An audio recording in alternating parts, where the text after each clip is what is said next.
สบายดีเจ้าสบายดีเนาะแต่ละทางวันนี้ถือว่าสุขเย็นก็นึกกับพระเจ้าอาซื้อพวกแก้วมันจะเลื่อนเนาะไปเนี่ยมาท่านผู้ขาลูกมือจ้าเพื่อนผมเป็นอย่างเนาะวันนี้อยู่ในคอร์สF3ครั้งที่7กับพระเจ้าครับเกียรติเราเรื่องเล่าของหาเสือหาเกาะเนาะ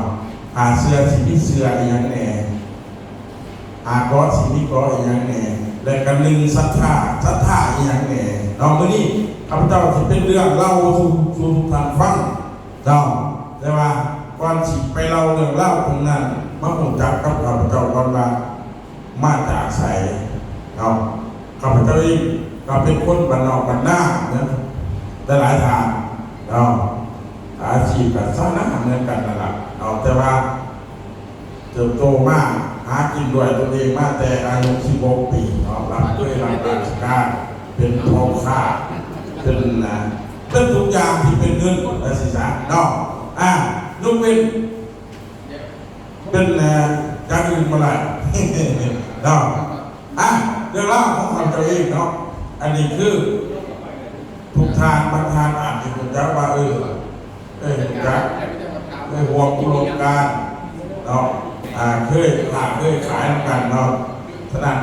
ข้าพเจ้าสิมาเราเนาะด้วยที่ว่านิสัยทางของข้าพเจ้าเนาะก็ประจบมาจากไหนหรอกจบมาจากชีวิตจริงเนาะลมเลี้ยวก็มีดีขึ้นกับหลายเนาะเดี๋ยวเล่าแต่ละเรื่องเนาะข้าพเจ้าซื้อพวกแก้วมือเด้อ CEO เพชรศักดิ์บารมีเนาะคำว่า CEO กันสมควรเราเป็นเจ้าของเนาะประธานนั่นกับ CEO เพชรเมืองลาวเห็นไหมอ่านบนในหน้าเฟซบุ๊ก CEO เพชรเมืองลาวคำเท่า CEO เพชรศักดิ์บารมีมันมีความหมายในแต่ละทางสัมผัสนี่เป็น CEO ของเจ้าของได้ CEO หมายถึงเป็นเจ้าของเนาะอันนี้คำเจ้าเป็นเจ้าของเพชรศักดิ์บารมีเนาะเรื่องเล่าเริ่มต้นที่เขาสู่วงการธุรกิจของเครือข่ายเนาะที่เริ่มต้นโมโหจักอย่างที่กันต้องทานอันนี้ส่วนแต่ส่วนข้าพเจ้าก็เป็นบุคคลที่ว่าตัวไปสมัยส่วนใหญ่ข้าพเจ้ากันเรียนนำจากท่านประธานเหมือนกันเอาตัวมือท่านประธานท่านประธานเนี่ยนะมาเนาะเรื่องธุรกิจอันเป็นไปได้อย่างนี้นะเขาสู้เรื่องเล่าเนี่ยหน้าตาเนาะบุญน้อยสมบูรณ์บุญน้อยข้าพเจ้าสมบูรณ์เหมือนเก่าเหมือนเคยหลังจากที่คุยกันแล้วเรื่องเล่าที่คุยกันแล้วกับประธานเพิ่นไปสอนงานเหมือนข้าพเจ้าไปสอนสมาชิกทุกคนเหมือนกันข้าพเจ้าเพียงตามว่าของพระธาตุที่เพิ่นบรรลุมาบ่แม่นน้ำเยี่ยงมากเลยท่านประธานก็บรรลุเข้ามาบรรลุก็ถึงหมายถึงว่าหู้ทุกเรื่องที่มันเป็นเรื่องเราได้ศึกษาเขาจะเกิดมาบรรลุมากข้าพเจ้ากระทำF2แบบตัวเองกับท่านไปสอนเราสั่งเลยแต่เราเนี่ยเรื่องละที่มุ่งมั่นกับพวกท่านนี้กันจบเมื่อใครในไทยเนี่ยที่ไม่เงียบมีที่มันมีไฮไลท์ชื่อเด้อเพราะว่าคณะอาจารย์เพิ่งเอาไล่ชื่อทุกทานข้าพเจ้าทำอะไรกันไม่เงียบหูเงียบปัญญาเนี่ยเรื่องหัวขอนู่นนี่นั่นเงียบปัญญาเห็นครับเจ้าของในพวกในผู้อื่นในเงียบตั้งอยู่แล้วกันนะอาจารย์สันติกับเงียบแล้วกันเงียบสำเร็จแล้วอยู่บ้านเขาข้าพเจ้าไม่เงียบอยู่ประเทศไทยอีกเลยมันลงพื้นที่คือการเงียบหูเด้อผ่านเด้อเข้าใจไหมลงพื้นที่คือการเงียบหูท่านก็ลงพื้นที่เก่งทำไรมากท่านก็บ่มีของมุ่งปัญญาบ่มีภาพประกอบอันนี้อยู่ประเทศไทยด้วยนะครั้งแรกที่ข้าพเจ้าเข้าประเทศไทยในชีวิตจริงไปเงียบหูท่านประธานไปเรื่อยไปได้กันไปให้เองบ้างเงียบหูเลยมาให้ดีโลกเห็นF2แต่ละหมู่บ้านเรื่องนี้ก็เหมือนกันทุกท่านเหมือนกันทีมงานเหมือนกันที่เอาไว้ลงตาหรือลงเปิดตลาดอย่างเดียวแต่ไปเห็นเองข้าพเจ้าไปเห็นเองเหมือนกันไปกับหม้อมันก็มีเงินตลาด มีกำไรเลยเนาะดีแต่ผัดโกเล่าทำให้มากมายมหาศาลทุกท่านด้วยเนาะขันเท่าเห็นเป็นไรทำให้มากมายเลยแต่ว่าที่ผ่านมาของพระเจ้าเห็นได้หรืออะไรวัดจักเพราะว่าบทเงียบเป็นบทเงียบที่ผ่านมาวันนี้กำไรเราไม่เกิน100 บาทกำไรมันอันนี้วิ่งเข้าโน่ว่ามองในความแสนหาไปตัวกระสอบแน่นอนให้ในเครื่องในแสนหาเนี่ยได้ป่ะหนักนี่เอาตัวมือให้ผู้ไรแสนหานี่ทรัสโกล่าวิ่งกำไรมากมหาศาลให้เฮ้าขอจะถึงดุดนี่แหละครับจะมาเอาเงินแบบถึงกฎหมายเห็นป่ะขั้นแบบพอถึงกฎหมายเขาถึงคุกได้นี่เพราะเขาไปขาดไปขายไปเอากำไรค่าขายมันก็ต้องมีแนวแหลกเปลี่ยนมันจะเป็นเงินมากเราข้าพเจ้ากระลุ่มยันตั้งกันเป็นที่ใหญ่ๆแหวกปันก็ยังสิแหละทานสักเกียรผืนมันเด้อว่าข้าพเจ้าดูใสแน่สักเกียรผืนมันนี่ทีมงานมันเลยสิแหละทีมงานสมัยก่อนสมัยเรียนอีกกำลังเลยวัดสูตรไปหมู่ว่านี่จะกด5-6เพื่อสิปัดพี่1-2หาเข้าคุณมากข้าพเจ้าต้องบ้าแผนไปแล้วทุกท่านเหมือนกันบ้าแผนเหมือนกันเด้อเครื่องบินไปเที่ยวเรื่องของปุ๋ยนั่งเครื่องบินไปไปเที่ยวเรื่องของปุ๋ยเลยตะกี้มันวันนั้นสิว่าเราเรื่องปุ๋ยนี่แต่ว่าสื่อมากกับกำวานหมดปุ๋ยเทียนเลยท่านสิว่าเขามันแนววายกำวานน่ามึงง่าสุดจับจะมาผืนมันกับบตัวมาหรอกแต่ว่าโซ่ดีเก่าเกษตรนั่นนู่นใครใส่กับนอกอยู่ในเขตมาศึกษาเนี่ยย่างมูเดือดล่าของคุยเด้อสมัยก่อนเด้อนี่นั่งคืออยู่มูว่าไปทายหมกกับเฮี้ยนพวกมูเลยเนี่ยทายหมกกับตัวของลูกง่าอยู่ค่ายเพิ่นไปเฮี้ยนมูก่อนไหนสงสารเมื่อการสงสารเฮี้ยนมูมาแล้วลบพื้นที่โมเมนต์ทายคือซื้อได้จากไล่ยึดเขาจะเป็นตรงในแวงเอาประทานก็ออกเงินกับเอาเบอร์กับเขาเห็นไหมมันเป็นบางอาชีพของเขาดินี่ไปเรื่อยๆไปนกนอกยังที่งานก็คอยตามหาอันนี้เอาขามาส่งเองเด้อสมัยก่อนไหนผมบอกว่าถือไม้ก็ถือคุยเขาสื่อคุย8,000เขาไม้20,000ภาษีภาษีไม้20,000ไหนสมัยก่อนเด้อสมัยเขาเดือนนี้สะดวกเลยบริษัทเพิ่นเรียบร้อยเพิ่นคำเจ้าเขาเองเลยเขาเองย่อเองโอ้ยนี่สำหรับปีถือไม้เรื่อยๆครับเพราะอะไรไม้หรอกแต่ว่าเขาจะเอาน้ำต้นละ20,000เขาก็มีเอกสารตรงนี้ก็ที่นี่จะหลายสื่อคุยตัวเดียวจะไม่ได้เอกสารนอกปัจจุบันจะได้น้ำมันก็บอกเอามาเลยเดี๋ยวมันผ่านไปอันนี้ไม่ให้เบิ่งมาเข้าสรุปสมัยปัจจุบันนี้เด้อสมัยข่าวเจ้ามันงมงายเลยเขาสู้เรื่องล่าไปเฮี้ยนมูเป็นผู้บริหารองค์กรยังไงครับไปเลยของพวกเนี่ยคนทุกเรื่องไปเฮี้ยนมาก่อนเนี่ยไปกินอาหารมันเป็นไปกินเราอาหารก่อนเป็นอะไรจับอย่างเข้มเรื่องที่ยังไงสมัยก่อนตะกี้มันหอมเข้ามาท่านไหนขยายเลยเนี่ยทุกท่านสังเกตบนพื้นแล้วข้าพเจ้ากันเติมโตดูที่นี่เติมโตจากมองนี่พอมองนี่คือโฮเฮียของพวกเขาพวกคนว่าโอ้ยยุคมันก็เป็นอย่างเดียวอันนี้เขาไม่ให้งูได้เที่ยวกูเล่าออกแบบมากให้ทุกท่านได้เที่ยวได้ม้วนได้เนาะ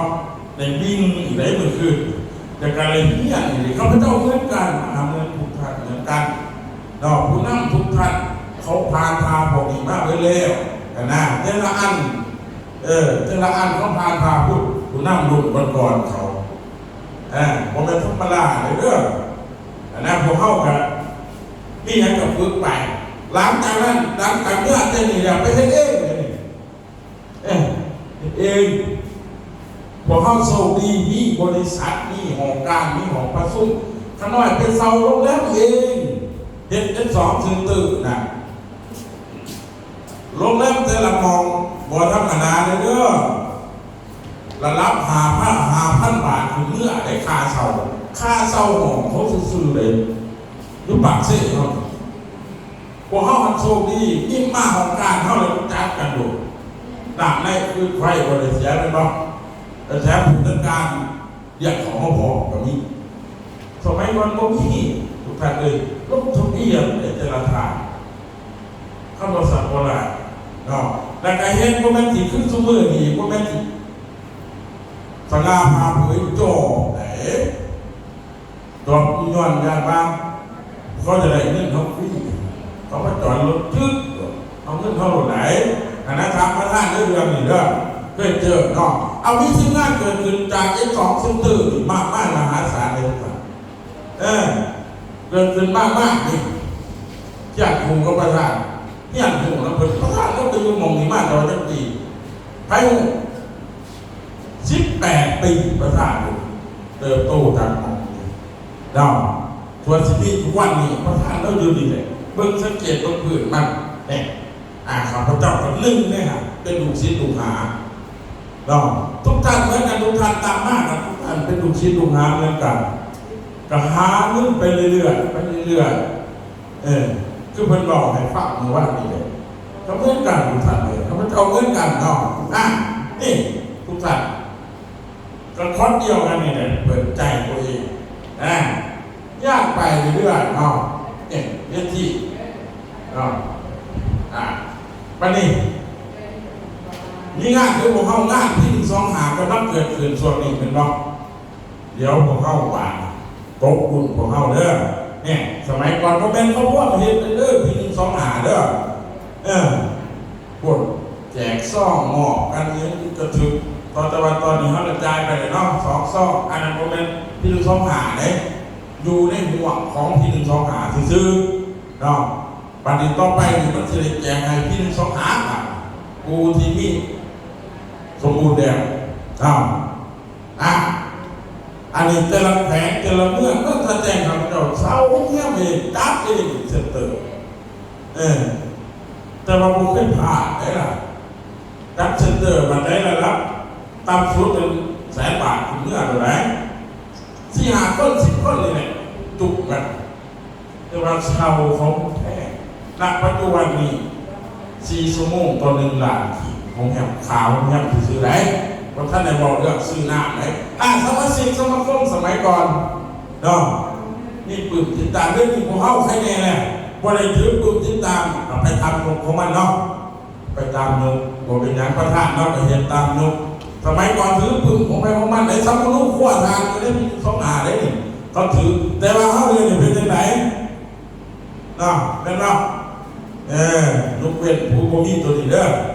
ลูกเวทภูมิเนี่ยข้าพเจ้าเห็นเองทำเองเนาะเสาเองเห็นเองทุกอาทิตย์ในโรงสร้างเสาเนี่ยมีทุกอาทิตย์เห็นเองเนาะโมเกียวก็ไผ่เห็นก็ไผ่ที่หน้าใจล่างกว่าสมัยก่อนอาบดาวยังอยู่บูเมื่อกรุงศรีไปจับบ้านโคนะเดี๋ยวนี้เขาแห่งมูจักกันกว่านี่ให้สว่างนะเด็กนี่ผู้นำพิสูจน์2 หาเกิดขึ้นอนาคตไปมันจะเกิดขึ้นเป็นแบบนี้รุ่นแรกที่เขาสู่คณะกรรมการบริหารเป็นนี่ก่อนนะครับสู่ทางนั้นหมู่บ้านนี่ไหมบ้างหมู่บ้านนี่ทุกท่านพ้นสุขหาเงินในเครื่องแบบได้พอเขาเครื่องแบบพ่อมันอยู่เนาะเข้าหาเงินในเครื่องแบบได้ผูกไทยใส่สูตรแบบเท่ๆแม่นบอกอะไรแต่ว่าให้ทุกท่านรู้จักว่ามันเป็นแบบไหนนะอันนี้ที่ผ่านมาเขาเจ้าครั้ง1 ครั้ง 2 ครั้ง 3เติบโตมากนี่เป็นพวกนี้งานพื้นที่ทั้งมือคืออย่างเคยบ้างลงสตาเนาะลงสตาแต่คอยกล่าวของว่าสู่เป็นคณะกรรมการบริหารเป็นคณะบริหารเป็นผู้สอนนั่นเองเนาะภาคตั้งข้าพเจ้าแบบนี่ดูเต็มปากเนาะภาคนั้นไปเห็นเดี๋ยววันที่ ที่หาเพื่อนก็สู้กันจะคอยว่ากันใหม่แต่ตอนนี้เข้าไปเรื่อยๆผ่านกันแต่ละเมื่อเกิดขึ้นนี่ของการเขาซุ้มมือเขาสลัวอยู่กับของการเห็นอยู่ของการเท่าไหร่กันแหละนี่ยังกับสื่อขายกันแบบเท่ๆแต่ว่าเอาแต่ผู้เล่นหมานได้แหละการเวทีอย่างหลักที่ท่องเที่ยวข้าพเจ้าซื้อท่องเที่ยวสองที่ต้นปี2026เป็นต้นไปข้าพเจ้าที่นำทีมเองเนี่ยสมัยก่อนโมเมนต์ผมเคยเห็นไหนเคยเห็นมาแล้วนำทีมตำรวจบาทเคยเห็นมาแล้วปี2026ผมทีมใจรางเกิดขึ้นแบบนี้ทุกท่านเหมือนกันที่เป้าหมายเจ้าของเอาทีมเจ้าของกันเคลื่อนแบบนี้เนาะพระท่านก็ออกแบบมานี่ไปแรกๆก็ไปรถตู้ว่ะแล้วก็นี่ไหนปี2026ข้าพเจ้าก็จะเริ่มจากรถตู้ก่อนเริ่มจากน้อยๆนี่แหละเนาะใครสิไปนั่งกับเตรียมตัวเด้อถึงงานไปเที่ยวขับไปรถตู้ไปมองเด็กๆพาไปพระท่านเราพาเขาไปแบบนั้นก็ที่พาทุกท่านไปเหมือนกันไปรถตู้วันนั้นก่อนพัทยาไปพัทยาครั้งแรกเลยจะกระเบื้องตีสภาพเป็นตลอดว่าจะขับปันไหนเนาะบนสภาพเขาใช่ไหมคนมันสูงเสียใจนะนี่ไปครั้งที่สองว่าสิเป็นขี่เรือจักรีเรือลื่นผู้ไหนเป้าหมายบริคีกระยะไปเบิ่งเพื่อนทางนำผลไปเรื่อยๆเนาะมีทีมงานเราไปจากบ้านเขาเคยไปไงนี่หรอนั่งเนาะคือนั่งแต่เที่ยวดูผ่านเลยไปมองอยู่อุ้ยบ้านในแหลมคือกันเลยที่ไปมองนี่ไปบ้านในแหลมเหมือนกันเนาะนี่มองนี่ไปเคยไปเนี่ยพอท่านเคยเนาะหลายคนก็จะเคยไปแต่ว่าท่านนั่งอยู่ในท่านไม่เคยไปหรอกเขากลับไปมาแล้วถ้าไปอยากไปกันเตรียมตัวเป็นโป้เด้อแต่พอที่มาแล้วไปรถตู้นึงเนี่ยสมัยก่อนคือแหละนี่ก็อันนี้แนวอยู่เลยมันหลายเลยพระท่านก็ตอนว่าเนาะต้องอายุอีกขั้นหนึ่งสองเจ้าอีกขั้นหนึ่งนะนั่นที่มองเขาสิไปนี่แหละเดือน11นี่แหละไปนั่งเสวยพัฒนาเทียมอยู่ทุกท่านยาเข้าไปกับยาเข้าไปประเทศแต่เจ้าเองเห็นแต่เองตื้นเจ้าของเลยคนคนตื่นก็รอปฏิบัติว่าเขาก็เคยไปเห็นตั้งเถื่อนไปเห็นสักครั้งหนึ่งเนาะพอเนาะเขาก็ดีใจกว่านี่นั่งที่เขาเป็นเท่ๆทีมงานเขาอันนี้ปี2026ครับเจ้าพาทุกท่านไปเที่ยวแบบม้วนๆโดดเฉพาะที่เราไปนั่งพักไปเห็นโปรตามบริษัทพวกพี่ใหญ่ไปเที่ยวไซเน่ไปเห็นอีหยังนี่ล่าสุดเนาะแม่นบ่มีผู้ใดไปบ่ไปทำการกว่าเนาะผู้ทั้งคนกับเสือสอนรุดกับนี่จะรุดจะตั้งใจแก่ปงจักดูหน้าเธอได้เนาะแม่นบ่นี่เด็กเขาสิพากันไปเลยนี่ราชสมาคมเขามันก็รับเกิดขึ้นกำลังเริ่มกับเที่ยวหน่อยๆก่อน2-3รถตู้เนาะก็มวนไปตัวนี่เด็กเที่ยวไปเรื่อยๆต่างประเทศคอยไปเรื่อยๆทุกท่านอ่านไหนพอหนังสือพยายามรู้บุญแต่ว่าตอนนี้ผมหันไปกันพยายามบ้านเพื่อนเด้อไปเหมือนกันไหนไปนับงานขับเที่ยวเดียวกันอันนี้งานประสูติคนเที่ยวต่างหากเด้อเขาเจ้าไปนี่แต่นั่นเราไปด้วยกันแต่ว่าไปซื้อถูกที่บนนั้นภาษาเขาเดี๋ยวให้เราบอกถูกฟังแต่นั่นเนาะข้าพเจ้าครั้งแรกในชีวิตถามว่าทุกท่าน ก็มีเงินบางคนอะไรเนาะคันจะให้ไปเองได้ไปบ่ได้ไปเนาะช้อปปี้นู้นมันซื้อได้บางคนเลยแต่ว่าหาโอกาสที่ไปมันโมมีข้าพเจ้าเข้ามาอยู่ในวงการนี้ผมมีโอกาสเลยนั่นรถจะว่าข้าพเจ้ารู้ตลอดเขากับเรื่องเชียงใหม่เนาะพอเราไปเนาะเนี่ยอันหนึ่งต้นบาทเท่าหรอหนึ่งครั้งแรกที่เดินทางเนาะขึ้นเครื่องบินยังไปไปเงียบหูเนาะไปนอนห้องรู้จะบาทไปฮันนีมูนไหนลูกไปเฮ้ยเนี่ยเอาไปแบบนี้เอาไปนอนอาบน้ำทะเลไปต้นน้ำน้องสาแบบง่ามๆมวนๆเนาะพูดทีมงานเราที่เข้ามาลาคนนึงนี่นะเราที่เขาไปเก่ามือกันผมเป็นบอลโบเคยมีมากไหนมีมาแล้วเนาะเคยเห็นเคยผ่านเคยมูจักเคยได้สัมผัสมาเลยด้วยมันเป็นเรื่องเราสู่ทางฟังเนาะด้วยมันเป็นหนึ่งเราสู่ทางฟังที่เราเป็นว่ามันตัวเราประจักษ์สิว่าเนาะแบบเข้าไปขายของอะไรคนละคนว่าเอียนั่นมากบ้านเราดีนะการเข้าบุมีวิธีเนาะการเข้ามีวิธีมันพอได้ขายก่อนล้มหน้าขาตาธนาคารเด้ออันนี้เขาสู้พัชกุลาอันนี้นี่เขาสู้ของขั้วพัชกุลามีแต่หายกับอะไรไม่นี่ข้าพเจ้าสามารถสื่อสารเรื่องเราหาเสื้อหากรอบหาเสื้อหากรอบมีอย่างแน่หาเสื้อเนาะหัวคอสองอันนี้แหละหาเสื้อหากรอบสัทธาเสื้อที่หนึ่งอันที่เสื้อหนังเนาะเสื้อที่หนึ่งกับเสื้อบริษัทเสื้อที่สองกับเสื้อผู้บริหารใครก็เสื้อผู้บริหารกับเสื้อผู้คนอะไรเนาะกับผู้บริหารแต่บนส่วนถัดมาเห็นไหมเสื้อที่สามเสื้อสินค้าใครก็ท่านได้ใส่สินค้ากินระบบกาแฟไว้กินเนาะใครก็ท่านได้กินโอ้แต่ว่าได้กินเหมือนโอ้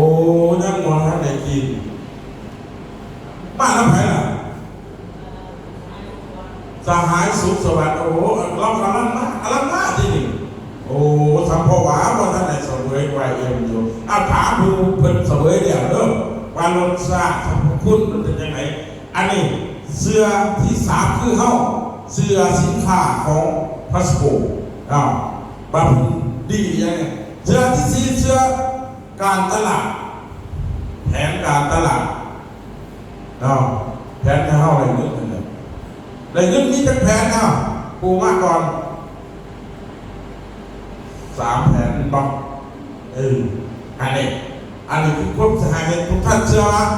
อที่หาเชื่อองค์กรเชื่อองค์กรคือเชื่อไผ่เชื่อผู้บริหารเชื่อในที่ของทานนั่นเองหลายเพจที่เป็นบอกเสาเนาะยกเว้นเพจเปิดอาดา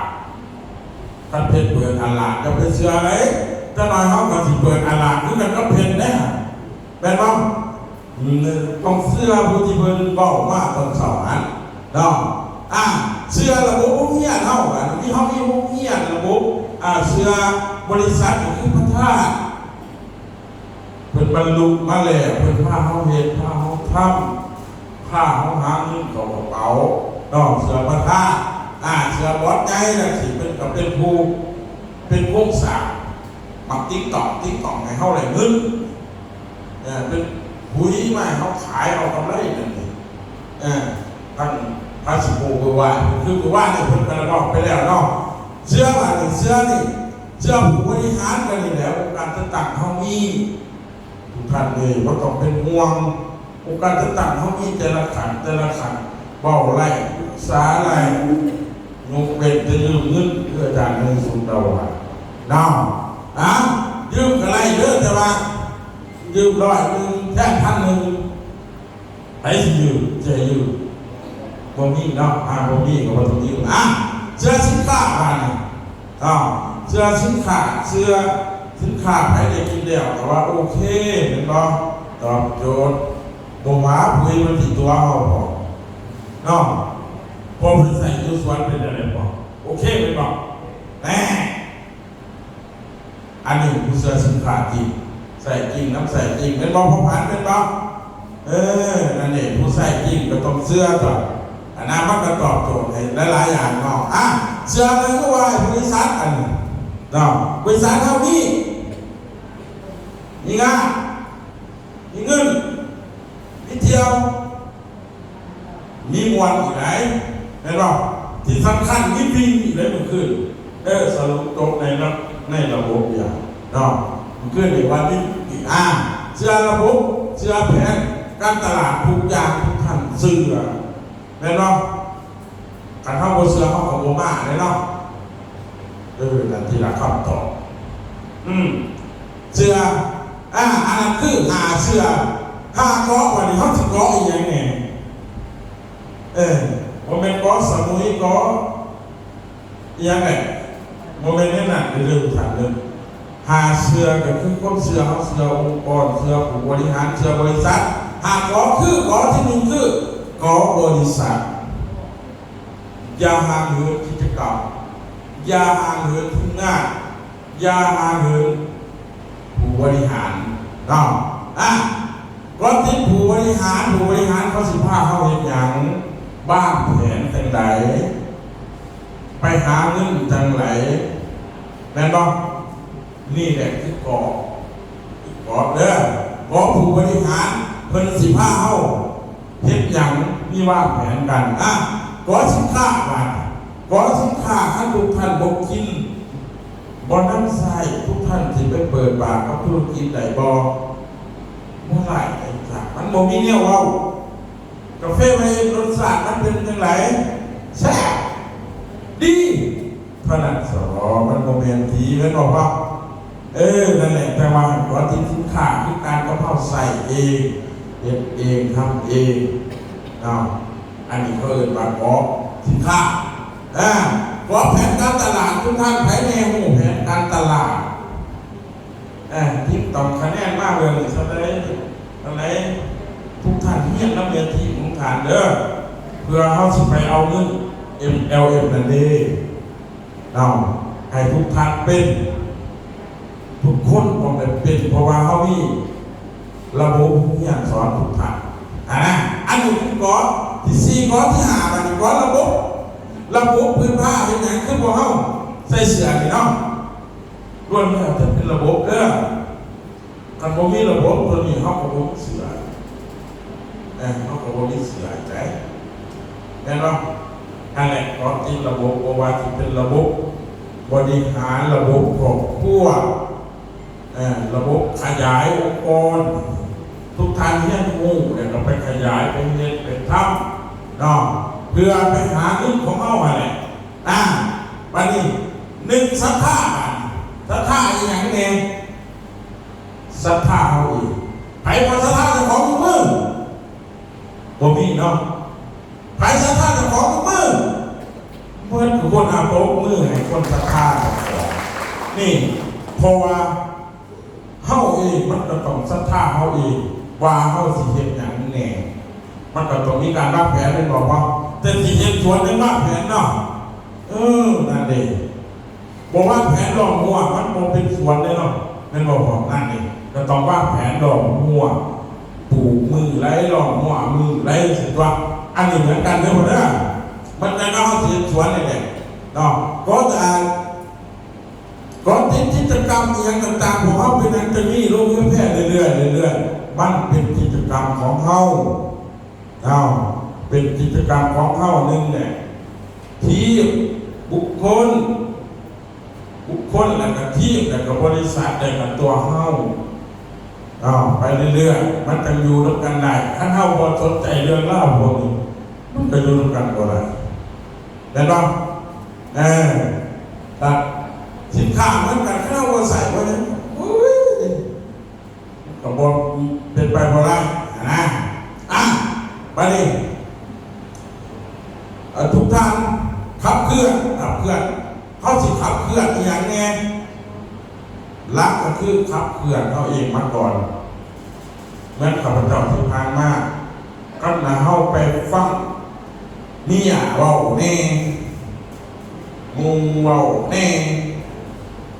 พี่น้องเว้าน้ำมันก็ขับเคลื่อนเขาเองบ่ได้เพราะว่ามันอยู่ในวงจรของพวกบ่เข้าใจแม่นบ่นี่แหละแต่ว่าทุกอย่างคือเขาเองเป็นที่ตั้งเนาะครับเคลื่อนทางใดเป็นไงบ่เร็วไปนี่บ่เร็วเขาพูดคิดเฮาให้เป็นแบบนี้เนาะแต่ละทานเหตุเหมือนกันทำเหมือนกันสร้างเหมือนกันเนาะหลังจากนั้นก็ขับเคลื่อนตัวเองโฟกัสท่านที่โฟกัสเรื่องไหนเนาะท่านโฟกัสเรื่องสิ่งที่บ่อันนี้โฟกัสปัญหาท่านโฟกัสปัญหามันก็พอจะเรื่องลงเหลวไม่บอกว่านั่นแหละท่านโฟกัสเรื่องที่มันดีเนาะมันก็ดีเลยพอเนาะอันนี้คือระบบของเรา3S1P เป็นว่าทุกท่านเคยเรียนเป็นว่า3S1P คือระบบของเราเนาะเนี่ยห้ามพลาดได้บาทไถที่เรียนที่4บาททุกมือไถที่เรียนที่4รอบมาทำสมัครเรียนด้วยซ้ำวันนี้เอาทุกมือ